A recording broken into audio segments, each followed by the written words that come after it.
संसद के वर्तमान सत्र के दौरान दोनों सदनों के रिकॉर्ड संख्या में लगभग 150 विपक्षी सांसदों का निलंबन होना सरकार व विपक्ष के लिए भी कोई गुड वर्क व अच्छा कीर्तिमान नहीं है। इसके लिए कसूरवार कोई भी हो, किंतु संसदीय इतिहास के लिए ये घटना अति दुखद, दुर्भाग्यपूर्ण व लोगों के विश्वास को आघात पहुंचाने वाला है।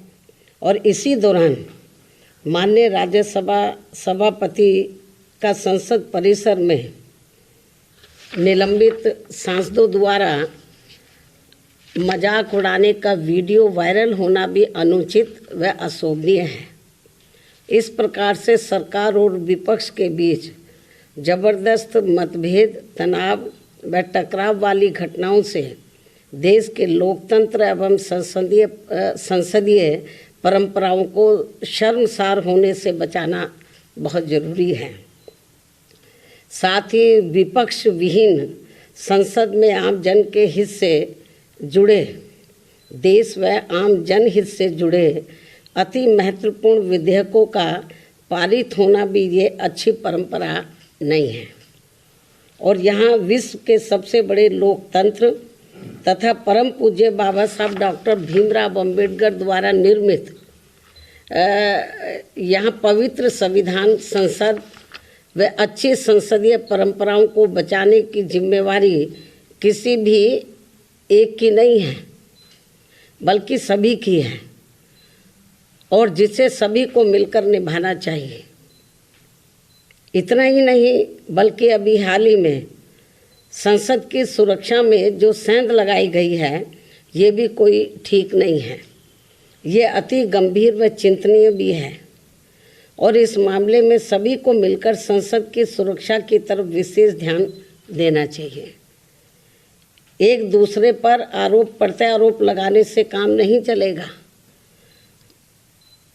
बल्कि इस मामले को सभी को गंभीरता से लेना चाहिए तथा इसके जो भी दोषी व षड्यंत्रकारी हैं तो उनके विरुद्ध सख्त कानूनी कार्रवाई भी होना अत्यंत जरूरी है तथा ऐसे में इसके खुफिया विभाग को भी अब काफ़ी सतर्क रहने की ज़रूरत है ताकि आगे कभी भी ऐसी घटना की पुनरावृत्ति न हो सके। इसके अलावा विपक्ष के गठबंधन में बीएसपी सहित अन्य जो भी पार्टियां शामिल नहीं हैं,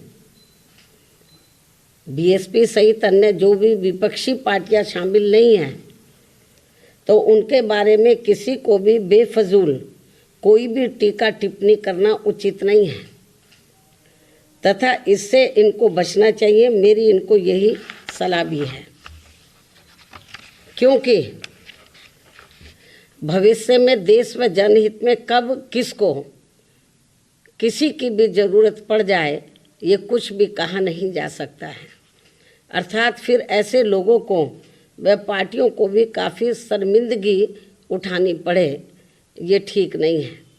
और इस मामले में खासकर समाजवादी पार्टी इस बात का जीता जागता उदाहरण भी है।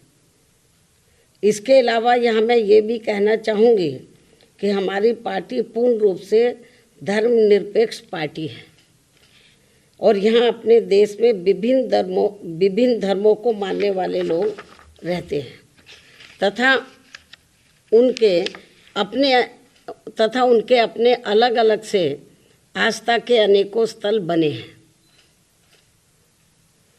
जिन सभी का हमारी पार्टी हमेशा सम्मान करती रही है और आगे भी करती रहेगी। इसी क्रम में यूपी के अयोध्या में नवनिर्मित राम मंदिर का जो अगले महीने उद्घाटन होने के लिए जा रहा है, तो उसका हमारी पार्टी को कोई भी ऐतराज़ नहीं है।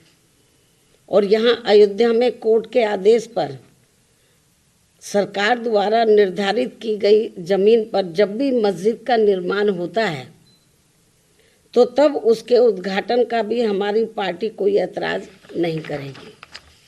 अर्थात हमारी पार्टी सभी धर्मों के स्थलों का पूरा सम्मान करती है लेकिन पिछले कुछ वर्षों से इसकी आड़ में जो राजनीति की जा रही है, जो घिनौनी राजनीति की जा रही है, ये अति दुखद व चिंतनीय भी है, जो नहीं होना चाहिए, क्योंकि इससे अपना देश कमजोरी होगा, मजबूत नहीं, तथा इससे लोगों में आपस में नफरत पैदा होती है, जो ये कतई भी उचित नहीं है।